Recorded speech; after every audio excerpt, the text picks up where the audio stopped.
আসসালামু আলাইকুম। এখানে আমরা আরএলসি প্যারালাল সার্কিটের বৈশিষ্ট্য যাচাইকরণ প্রক্রিয়া পরীক্ষা করেছি। প্রথমে আমরা একটি ইন্ডাক্টর, একটি রেজিস্টর এবং একটি ক্যাপাসিটরের মাধ্যমে আরএলসি প্যারালাল আরআরইতে সংযোগ করেছি। তার সাথে একটি ওয়াটমিটার সংযোগ করেছি টোটাল ভোল্টেজ, টোটাল পাওয়ার এবং টোটাল কারেন্ট পরিমাপ করার জন্য। এবং প্রতিটি ইন্ডাক্টর, ক্যাপাসিটর এবং রেজিস্টরের আরআরতে একটি ভোল্টমিটার প্রতিস্থাপন করা হয়েছে। সেখানে আরএল সার্কিটে যে ভোল্টেজ সমান সেটা দেখা যাবে। এরপর আমরা এখানে প্রতিটি শাখার কারেন্ট আলাদা আলাদাভাবে পরিমাপ করে দেখতে পাই যে এখানে কারেন্টগুলা নির্দিষ্ট শাখায় ভাগ হয়ে গেছে এবং সমস্ত শাখার ভাগকৃত কারেন্টের যোগফল মোট কারেন্টের সমান।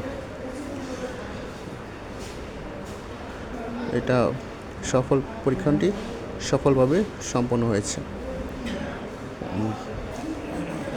তার বিভিন্ন ধরনের লস থাকায় এর মধ্যে সামান্য কিছু ত্রুটি পরিলক্ষিত হলেও বাস্তব ক্ষেত্রে আরএলসি প্যারালাল সার্কিটের বৈশিষ্ট্য যাচাইকরণ সঠিকভাবে সম্পন্ন হয়েছে।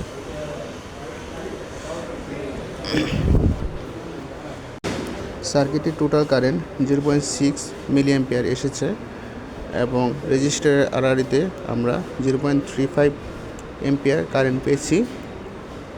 ইন্ডাক্টর এবং ক্যাপাসিট্যান্সের আরআরইতে যথাক্রমে 0.15 এবং 0.10 এম্পিয়ার কারেন্ট আমরা পেয়েছি, যার যোগফল মোট কারেন্টের সমান হয়।